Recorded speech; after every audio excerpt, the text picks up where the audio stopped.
Dan Shalom. Saya sampaikan firman Tuhan kepada kita hari ini. Saya ajak saudara-saudara membuka satu ayat Alkitab dalam kitab Keluaran, pasalnya pasal yang keempat, ayat 24 dan ayat 25. Demikian firman Tuhan berbunyi kepada kita semua. Tetapi di tengah jalan, di suatu tempat bermalam, Tuhan bertemu dengan Musa dan berikhtiar untuk membunuhnya. Lalu Zipora mengambil pisau batu, dipotongnya kulit Hatan anaknya, kemudian disentuhnya dengan kulit itu kaki Musa, sambil berkata, "Sesungguhnya engkau pengantin darah bagiku." Saudara-saudara, lewat firman Allah pagi hari ini, saya akan berikan satu judul: ketaatan mengubah hati manusia. Bapak Ibu Saudara, pasal 4 secara menyeluruh ini mencatat bagaimana Musa dipersiapkan oleh Allah untuk menjadi berkat bagi bangsa Israel yang ada di tanah Mesir. Kita tahu bangsa Israel yang disebut sebagai umat Tuhan itu ada di tanah Mesir dengan puluhan tahun yang cukup panjang. Dan Bapak Ibu Saudara-saudara, Allah menginginkan supaya bangsa ini keluar dari tanah itu dengan satu tujuan, supaya bangsa Israel datang kepada Tuhan, beribadah, memuji nama Tuhan. Nah, saudara-saudara yang dikasihi oleh Tuhan, ada satu hal yang sangat menarik. Sebelum Allah memakai Musa dan sebelum Allah mengutus Musa untuk membebaskan dan membawa bangsa Israel menuju satu tempat yang disebut tanah perjanjian atau tanah Kanaan, maka Tuhan memperbaiki apa yang salah dalam diri Musa. Apa itu? Ayat ini mencatat, saudara-saudaraku yang dikasihi oleh Tuhan, bahwa Tuhan berencana akan membunuh Musa dengan penyakit sampar. Saya sebut penyakit sampar. Memang Allah sering kali memakai penyakit untuk membunuh manusia. Katakan seorang raja Usia, ketika dia mulai tinggi hati dan mulai merasa hebat, lalu Tuhan izinkan penyakit kusta yang kemudian membawa raja ini kepada kematiannya. Tidak lagi, saudara-saudara, Allah juga memakai bencana alam untuk menunjukkan bahwa Allah sedang tidak berkenan kepada manusia. Mungkin air bah, yang kemudian, saudara-saudara, ada satu bencana lain yang akan membawa bangsa itu atau umat Tuhan atau siapa saja yang sama sekali Tuhan tidak kehendaki, itu bisa terlaksana dengan jelas. Nah, Tuhan melihat bahwa Musa ini punya persoalan yang sangat serius di hadapan Allah. Apa itu? Musa disebut, saudara-saudara, di dalam ayat ini akan dibunuh oleh Tuhan. Pertanyaannya adalah, kenapa Tuhan berencana membunuh Musa? Ada satu ayat Alkitab di dalam kitab Kejadian pasal 17. Saya akan bacakan ini kepada kita semua. Kitab Kejadian pasal 17 ayat 12. Demikian firman Tuhan berbunyi, "Anak yang berumur 8 hari haruslah disunat, yakni setiap laki-laki di antara kamu turun-temurun, baik yang lahir di rumahmu maupun yang dibeli dengan uang dari salah seorang asing, tetapi tidak termasuk keturunanmu." Saudaraku, sunat adalah menjadi satu perjanjian antara Allah dengan umat Tuhan. Satu hal yang harus kita tahu, bahwa perjanjian itu Tuhan turunkan kepada Abraham, Abraham kepada Ishak, Ishak kepada Yakub, Yakub kepada seluruh anak-anaknya, dan termasuk dari keturunan dari Lewi lahirlah seorang bernama Musa. Bapak Ibu saudara-saudari yang dikasihi oleh Tuhan, nah ketika Tuhan melihat apa yang dikerjakan oleh Musa adalah menjadi satu tanda dia sengaja di hadapan Tuhan melalaikan tanda perjanjian itu. Dan satu hal, saudara-saudara yang dikasih oleh Tuhan, ketidaktaatan daripada Musa melaksanakan perjanjian sunat itu menjadi masalah serius di hadapan Tuhan.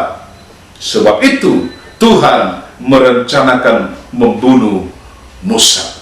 Tapi hal yang menarik berikut adalah istri daripada Musa yang bernama Zipora itu dengan mengingat perjanjian itu, karena memang dia sudah tahu bahwa Musa mendapat firman Allah, Musa mendapat suara Tuhan itu melalui orang tuanya dari keturunan Lewi secara menyeluruh. Dan Zipora tahu persis hal itu. Kemudian Zipora mengambil batu, dan kemudian batu yang disebut dalam ayat ini adalah menjadikan pisau pemotong kulit khatan. Lalu kemudian dia menyunat anak dari Musa, yang kemudian Allah tidak pernah lagi terjadi menyatakan murka dan amarahnya kepada Musa. Bapak Ibu, saudara-saudara yang dikasihi oleh Tuhan, ketaatan daripada seorang istri inilah yang mengubah hati Tuhan, yang kemudian tidak pernah terjadi apa yang disebut kutuk atau masalah besar dengan membunuh Musa. Saudaraku yang dikasihi oleh Tuhan, hari-hari ini bahwa keadaan bangsa kita, keadaan kota kita, keadaan bumi kepada manusia, seringkali Allah pakai bencana untuk menyatakan apa tujuan Allah bagi manusia. Ketidaktaatan seringkali menjadi masalah serius di hadapan Allah. Allah merindukan saudara-saudara menjadi kekristenan kita, atau orang percaya, atau jemaat, atau orang yang mengasihi Tuhan, yang memang betul-betul mengasihi Tuhan dengan serius.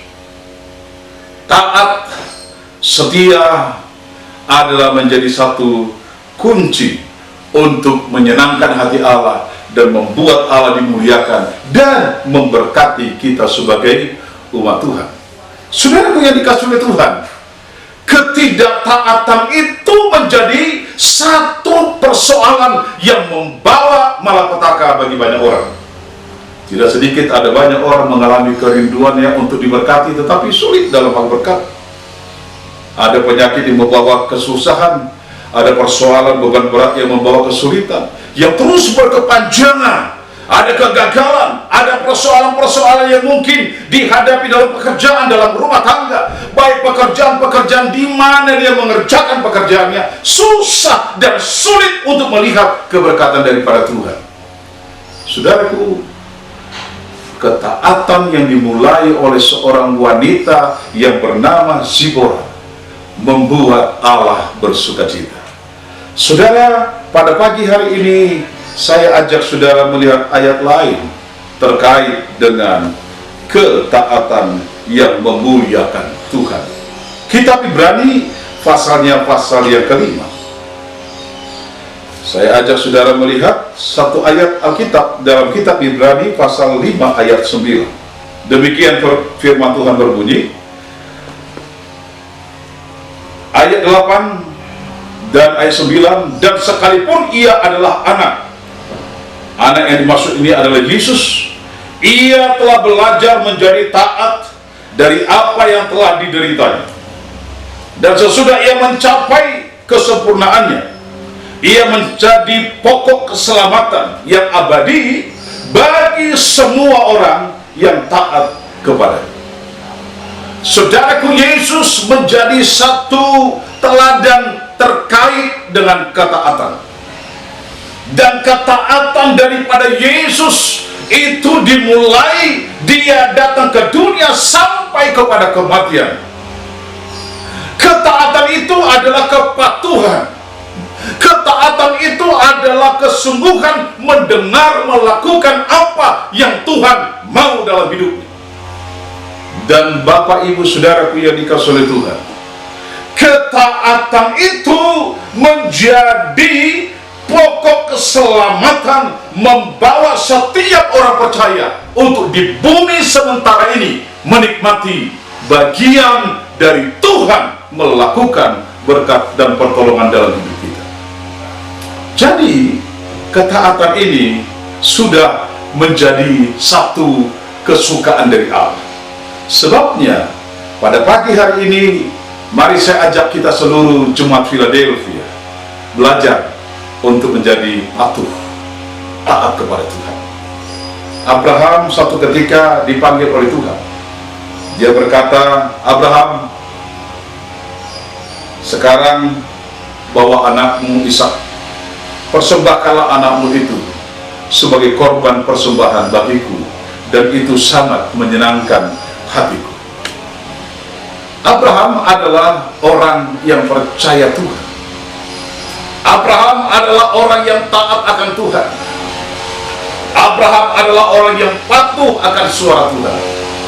Dia dengarkan suara Tuhan, dia lakukan suara Tuhan itu. Dia bawa yang namanya Ishak, dengan satu tujuan, Ishak ini akan dipersembahkan sebagai persembahan menyenangkan hati Allah di Bukit Moria. Saudara yang dikasih oleh Tuhan, apa yang terjadi ketika Tuhan melihat ketaatan dari seorang Abraham ini membuat saudara-saudara Allah bersuka cita, dan Tuhan berkata begini, cukup. Lalu korban yang harusnya dipersembahkan itu Ishak, Tuhan menggantikan dengan korban binatang yang lain, yang kemudian ini menjadi sebuah ujian melihat ketaatan seorang yang percaya kepada Tuhan.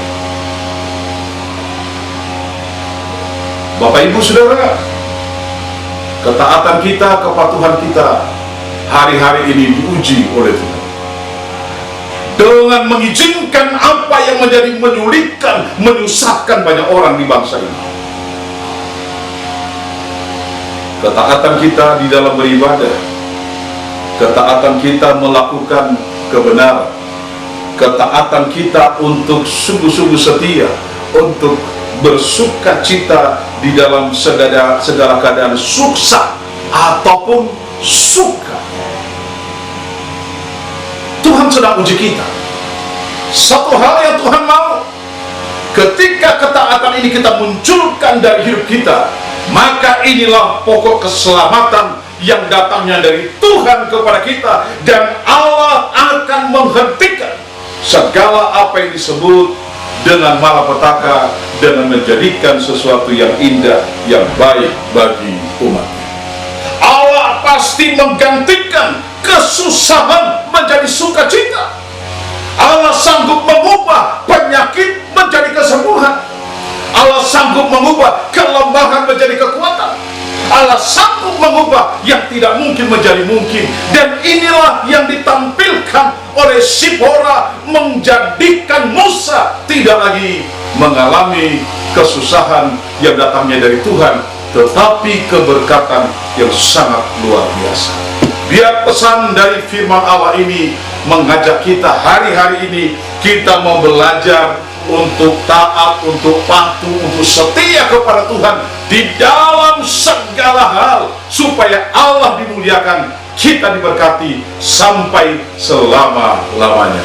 Amin. Shalom. Tuhan Yesus kiranya memberkati kita semua. Amin. Kepada manusia,